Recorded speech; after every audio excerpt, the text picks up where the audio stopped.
Sheriff's Office emergency. What was that? You just... 8597? Where's 8597? So, she's got mental health stuff going on. I was trying to leave for Georgia to take a break from her for me and the kids earlier today, and she called you guys. What's the argument over? She was mad that I turned off the Wi-Fi last night, so she washed my laptop in the dishwasher, took my photo ID, all my access to money and everything, and then took the kids inside and locked me out. So they locked outside in the driveway. Santa Rosa Sheriff Department received a 911 call from a 34-year-old man named Colin Turner. Colin was at his home and claimed that his wife locked him and his daughter out of the house, and it was very hot outside. He was concerned. His wife's name is Bree Kuhn, and she is a very successful woman in the Navy as a Navy sailor and a Navy chief. Colin had also been in the military, but is no longer due to an incident that happened that caused him a brain injury, and now he is the full-time father to his 2 kids and his stepdaughter that's 12. What's going on today, ma'am? So my husband is trying to take the kids. He threw me on the floor and pushed me against the wall. And this all happened today? This happened today. We've been having issues over since the weekend. What are the issues about? Just little relationship stuff. You guys married? Yeah, we're married, but his go-to is to use the kids against me. So he's trying to take them to Georgia. And I don't want to go. What's that? How long have you guys been having problems? I know you said it's been bad since the weekend, but... Jack, you can hold him. I mean, on and off, we've been having problems. I don't want him... I don't want him taking my kids. I have appointments with attorneys. I don't want him in the house. He raped me over the weekend. I just want you got any marks anywhere? You mind if we look and check? I mean, because if you got any marks anywhere, I mean, you got any bruises or anything? No, it was just today because he just pushed me up against the doorway and threw me down on the bathroom floor. You don't have any redness anywhere? No. I mean, no scratch marks? I'm gonna say, 'cause I need something, you know, because if to prove a battery, I mean, anybody can say anything, but if you had some marks or, you know, some video or it was a third-party witness. Does it when nobody can see it? The problem is I got to be able to prove it. That's why I'm asking if you got marks or bruises or anything. So I need something else. So next time I'll just make sure that he punches me in the face. That's not what I'm saying at all. But I mean, it doesn't matter what you or I know. If I can't prove it, it doesn't go anywhere in court. Okay. Does that make sense? It does.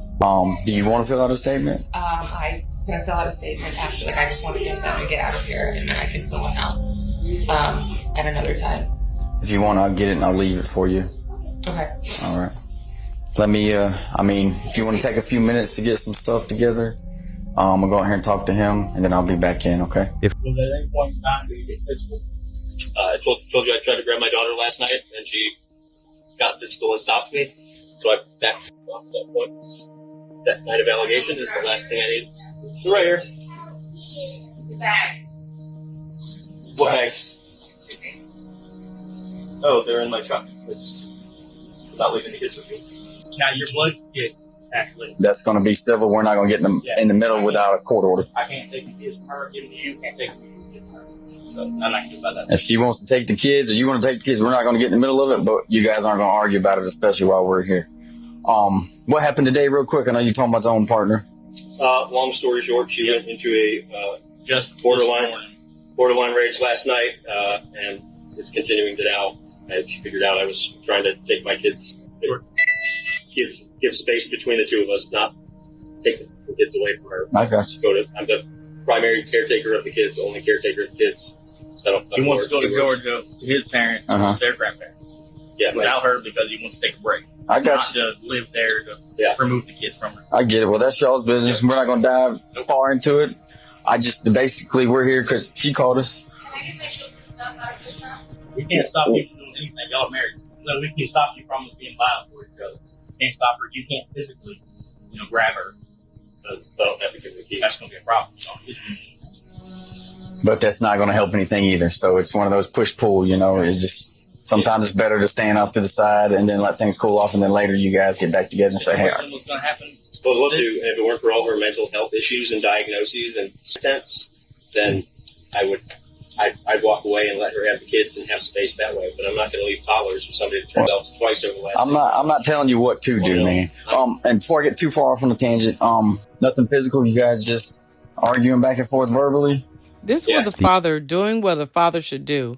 He was protecting his kids. Unfortunately, he was protecting them from their mother, a woman who was a very successful woman, but was going through mental illnesses and was going through a situation where she was not capable of fully functioning to take care of the kids, or taking care of the kids could lead to a situation that would not be good.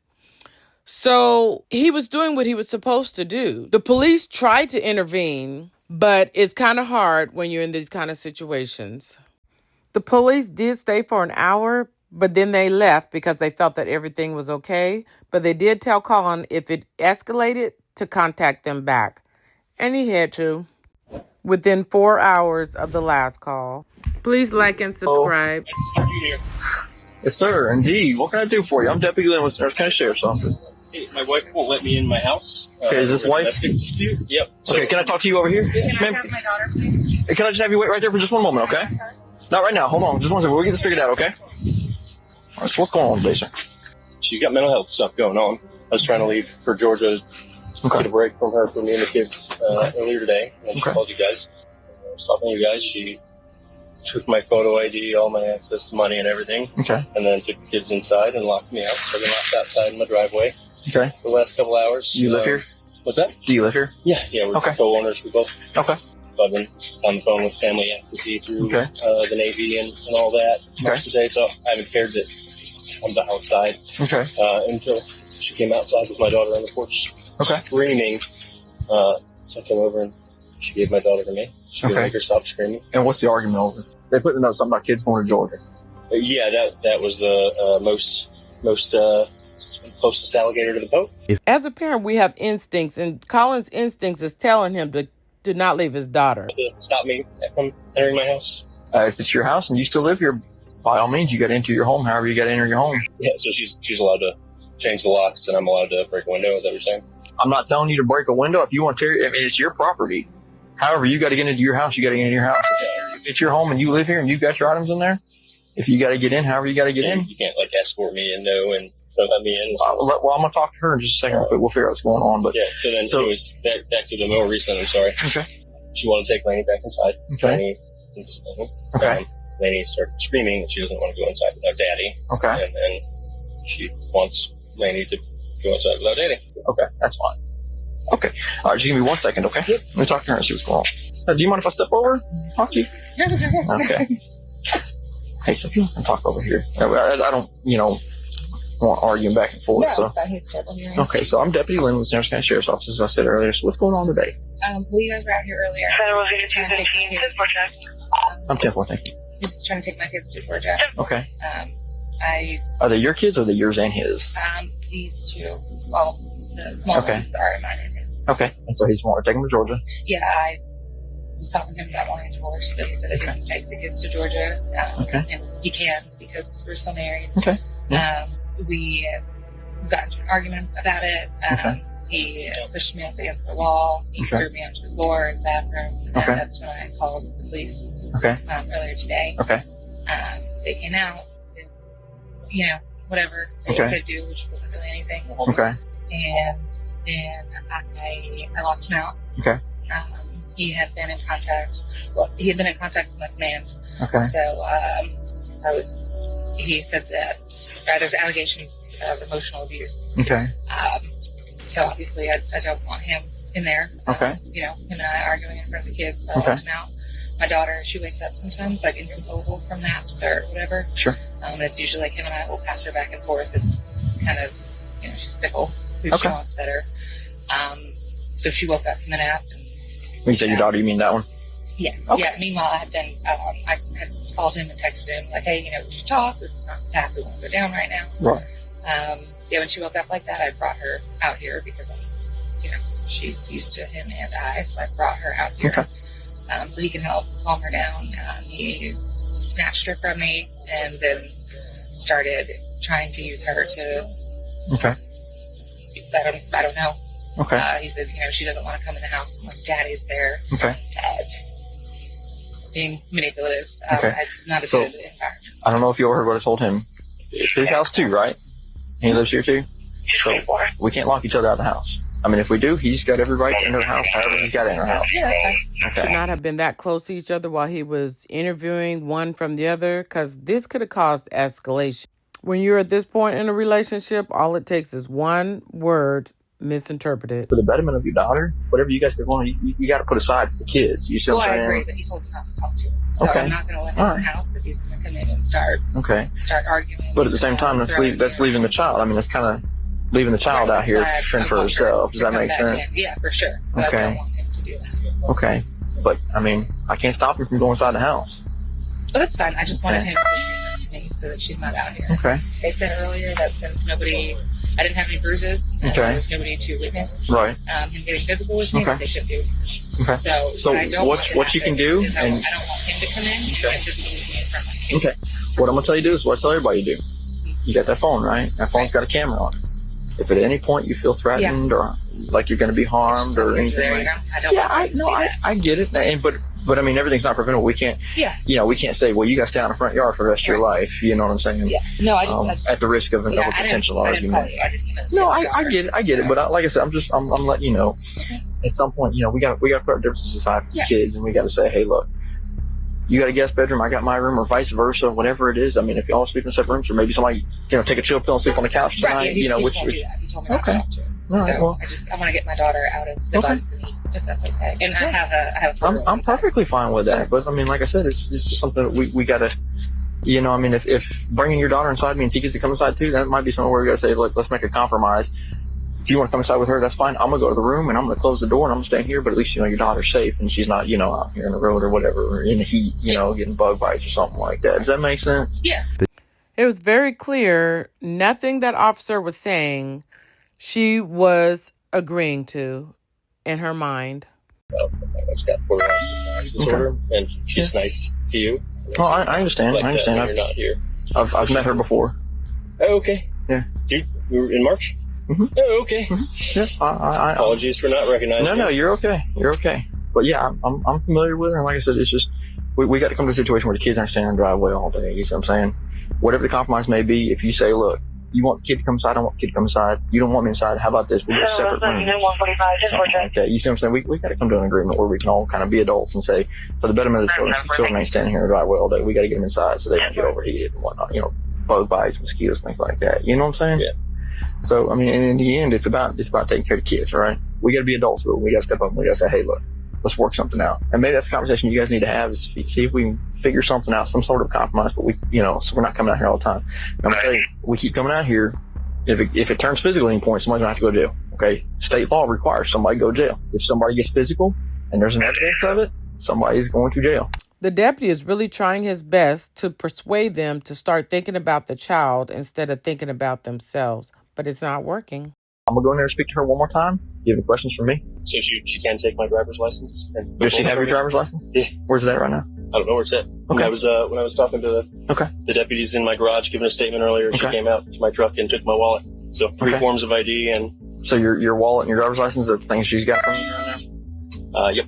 I'll go in there and talk to her and ask her about them. Okay. Okay. All right. Hello. I didn't want to let your dog eat out. So he says you got his wallet and his driver's license. Do you know who those items are? No. Did you remove them from his truck earlier? No, I took because my American Express. Because those are personal items, okay? So being as those are personal items, not common shared items, okay? If we're taking them from them, that's a theft, okay?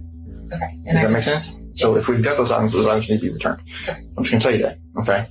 That's a fair warning, okay? As far as tonight, we've got to figure out something where you guys can, maybe one of y'all can get a hotel, maybe one of y'all can agree to sleep in another room or something like that or whatever, but what we got to do is we get something figured out that way we're not out here 10 more times tonight, you see what I'm saying?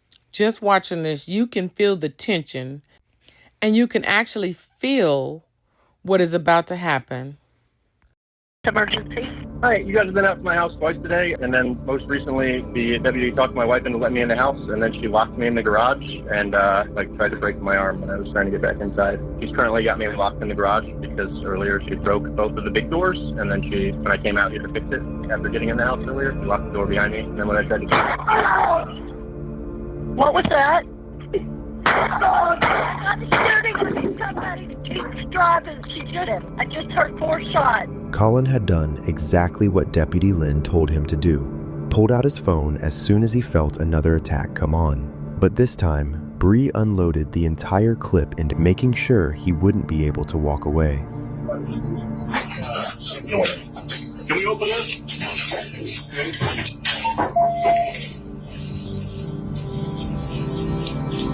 217, get EMS in here.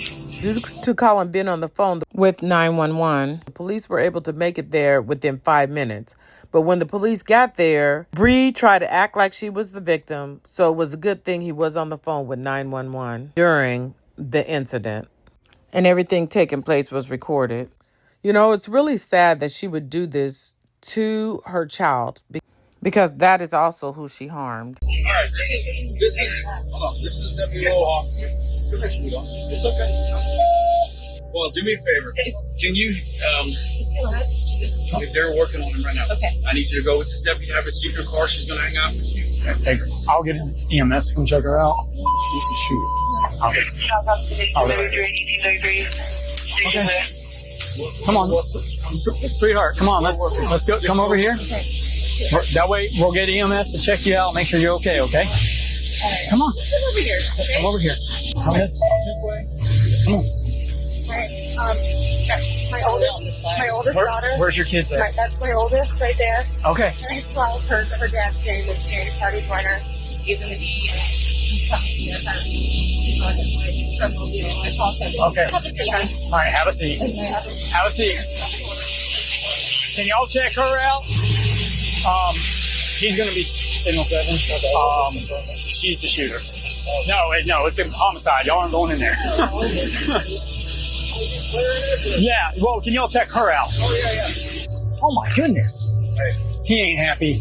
No, she told me she shot me. Okay, yeah, he goes. Well, we'll verify. And I said, you're not going in there. It's a homicide. She said, what happened? I said, ma'am, are you okay? She was, I shot my husband. Shot my husband. We Baker acted her probably a month and a half ago. She was sitting over there. I walked over there and said, ma'am, what's going on? What happened? She goes, I shot my husband. He said that somebody said they saw somebody run out the back of the workshop. No, she said it 3 times, and I said, ma'am, she said, tell me he's alive, He's going to take my kids. I shot him. Okay. Yeah, we Baker acted her probably. Florida has a law called the Baker's Law. If Colin would have known, he could have put Bree in a mental health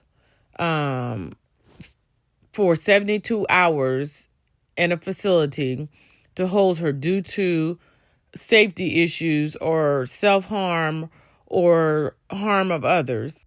If he would have known this, everybody's destiny could have been different and she could have got the help she needed and he would be alive.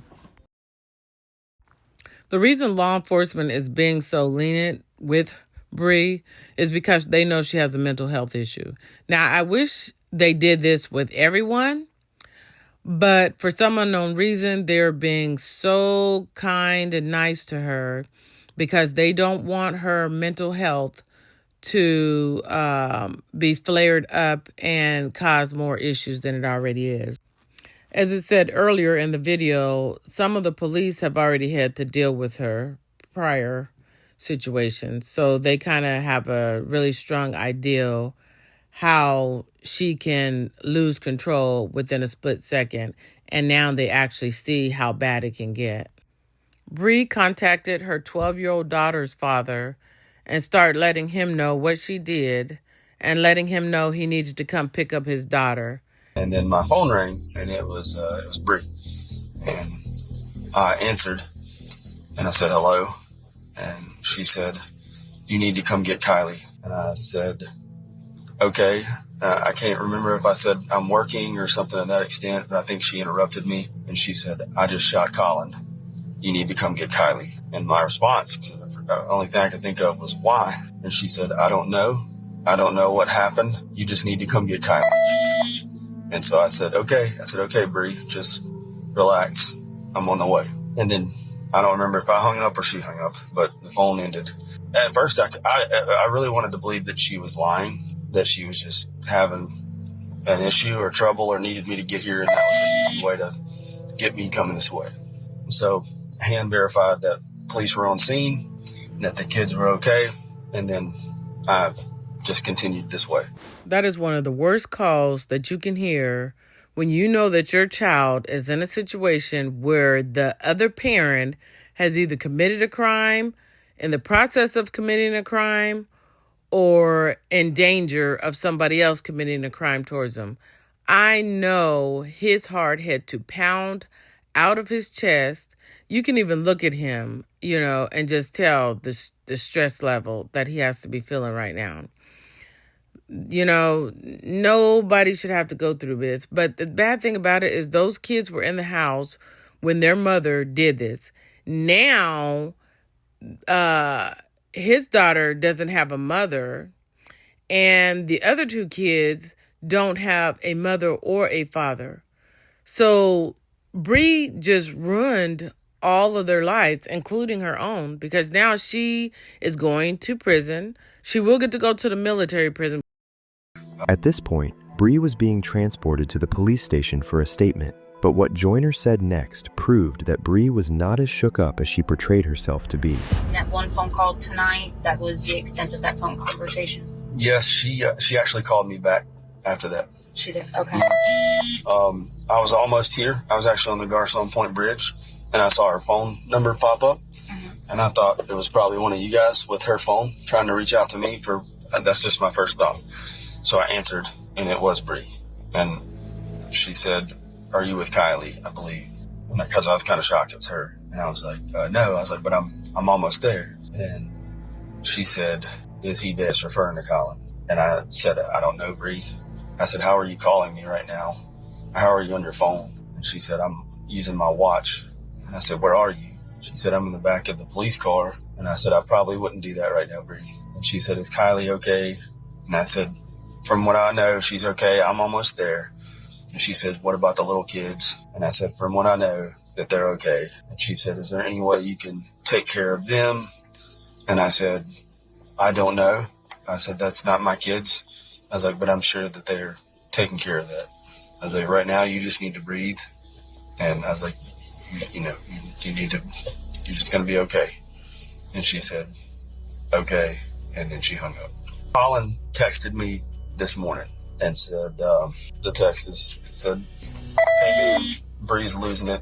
She ran my laptop through the dishwasher last night because I turned the Wi-Fi off. I'm planning on getting out of here with the little kids, but she's already told me she'll press charges if I take Kylie with me. I don't know what you can do legally, but I wanted to give you a heads up." And Colin doesn't ever reach out to me regarding their relationship. He never has. And that's when I was kind of like, so we don't even talk on the phone other than transporting Kylie or getting Kylie. If he drops her off to me or that kind of thing, we don't talk. We get along just fine, but we don't ever talk unless it regards to Kylie. As far as I can remember, we've never just bullshit on the phone or anything like that. So I responded to that text and said, "Damn, dude, I hate that. I'm not sure what to do, but thanks for the heads up. I was really hoping she had gotten better." Talking about Bree. Like, lately, that I know she, just from talking to Bree, that she had gone to therapy and things like that to try to help with whatever they had going on. I don't ask for details. I don't know any details. I don't know. I just know she was going to therapy. I know you guys had been out here before. I didn't ask why. I thought the previous time, it's probably been months or whatever, was to do with suicidal issues with Bree. Because I talked with Kylie about that, and that I thought Bree had gotten better, and that's what I was referring to that as being around her had been really pleasant, and I knew that she had been going to therapy. So Colin said she got kicked out of 2 group therapies, and she skipped her last 2 individual therapies, still drinking a lot. And this is the most that me and Colin have ever talked about any of their problems or issues or whatever they had going on. Bree not only reached out to her daughter's dad, she also reached out to her own brother and prior to the incident, and this is what he had to say about everything that went down. Day of, there was, I'm sure you can go through the phone records. I don't know how many calls there were. She was scheduled for surgery, and there was an issue with her and Colin where she thought she had made a deposit on the surgery. Are you aware of that? I am not, no sir. Okay, my sister was diagnosed with rheumatoid arthritis, and so her body's starting to cave in on itself. And she had a surgery to have her breast implants removed, so there was less weight on her spine. And she called me saying that Colin told her he would not watch the kids or do anything while she had the surgery, so she asked if I could. She called me. She was very upset. It sounded like she was being assaulted. She said Colin was hitting her and kicking her. Okay. And I was telling her to get out of the house, and she said that she was afraid not only for her but for the kids. And I'm like, I don't know if you'll hurt the kids. Get out of the house and protect yourself. I've never been to their home. Okay. I was on speakerphone. She didn't say I'm in this room, that room, so I don't know where anyone was. Sure. Just so we're clear. Yes, and at some point I did hear Colin's voice, and that's when she said she was being hit. And I'm like, just get out of there, run away, run away. And then I heard gunshots, and the phone hung up. I don't know if it hung up or it fallen and broken. I don't know. She was no longer there. Now this is almost starting to sound like this is premeditated. If she had her brother on the phone as a witness to say that Colin was abusing her, and that is why she unalived him the way that she did. So if they can prove that this was actually premeditated, that could be more time and an easier case than trying to prove this was an accident. You're cold? Let me see what I can find. Hey, if anything, I have a blanket in my trunk. You'd have to let me come back inside though. Give me 1 second. Can I sit over there? Can I sit over there? Oh, in one of those chairs?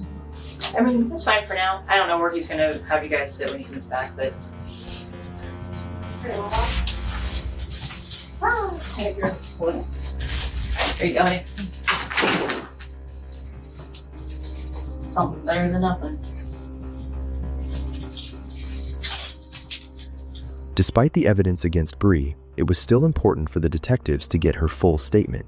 They needed to find out what she wanted them to believe. The only thing I'm gonna say one thing, and that is, I talked to a lot of people tonight, and I feel like your voice is the most important. I want to give you the opportunity to kind of explain, or maybe give us a little bit of insight exactly what happened tonight. That's kind of why it's important for you being here. He was threatening to take the kids. Okay. He said that since I had tried to kill myself a couple months ago, that no judge in the world would give me custody of children. This is in like our bedroom area. He pushed me up against the doorway, and I was just trying to talk to him. We were in the bathroom. He threw me on the ground and said nobody would believe me because I was a crazy bitch. With how things progressed, she proved him right. He was in the garage. I locked him out. Okay. But he was still in the garage. So I opened the door to talk to him. And he tried coming in, so I blocked the door, and he kicked my foot. And was trying to push to go to the door. And I was trying to keep him out. And then I shot him. But he was still coming towards me. I don't think I shut the door. And I went. I think she really thought she was smarter than them because she was in the military. I'm not sure. So just to kind of... I didn't mean to shoot. It was at least twice I didn't mean to shoot, but I did. And he said something, and just the look on his face. What was the look on his face? He was gonna tell me he was dead. Yes, ma'am, he passed away. I almost feel like that was a sigh of relief. I feel she wants to know that he has passed because it makes it easier to stick with her story and only her story. Did you get the gun? And you said you came to the door. Did you already have the gun in your hands? You already had the gun in your hand when you came to the garage door? You think so? I don't know. Okay. Because it seems like it all happened pretty quick. I can definitely see that. It all happened just very quickly. He's dead. There's. So I went to go help him. I couldn't get in the front door because I had taken out the batteries from earlier. And the garage door was closed. So I ran back around back. And opened the garage. And he was just covered in blood. He was screaming. Screaming. I couldn't open the garage door to let the neighbors in, and I did. I went over. I pulled it. I was able to open it. I tried to. He was. And I believe that you tried to help him. Okay? Is he? An audio recording of when this happened and what was going on. Okay. Right now, that's the main information that we have is what's on that recording. I just want to talk to you. That's why we're asking you. We need you to be really clear about what was going on the other side of that recording. I told you. So what was he doing? You said something about him. You thought he was going to. What made you think that? Really, the only thing. I gotta talk to my dad. I know. The only thing that we have on that recording is your husband talking to our dispatch saying that you locked him in the garage. Your husband is calm. I locked him in the garage. Okay. And then the second later, the door opens. One shot goes off. He tells our dispatch, she just shot me.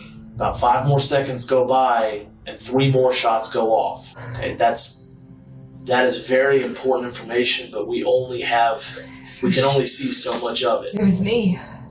What was you? I told you. What was he doing? You said he made you do Guiding this. towards me. No, I didn't say that, and I don't want to answer any more questions. I want to talk to my dad. Faced with the evidence of Colin's final moments, Bree knew there was no talking out of it. I need a lawyer. Okay.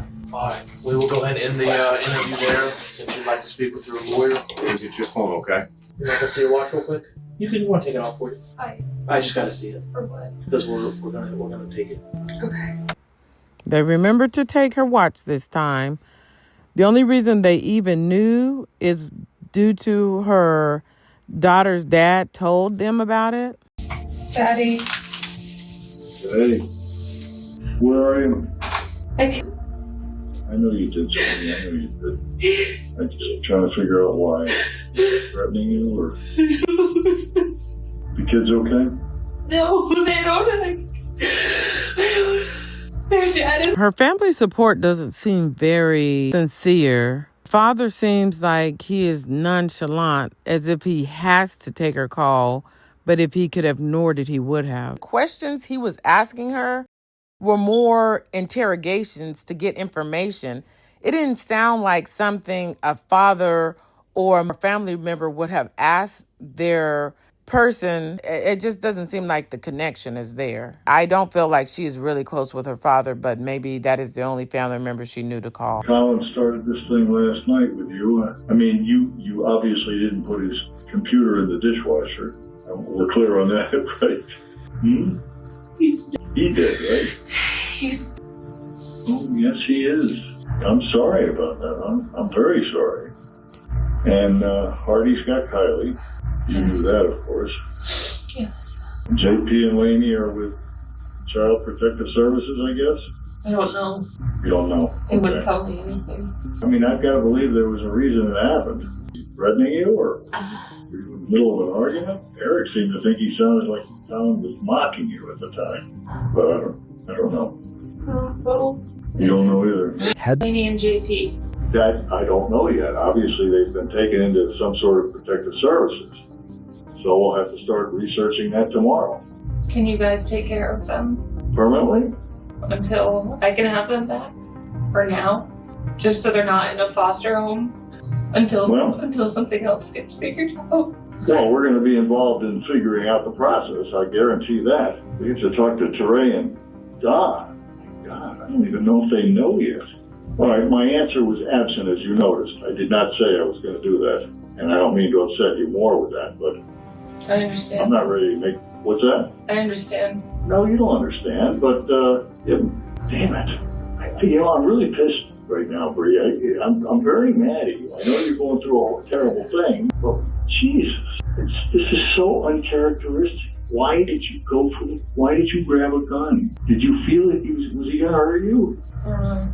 What's that? I don't know. Bree's father feels that it is only fair for Colin's parents to raise Bree's children due to the situation.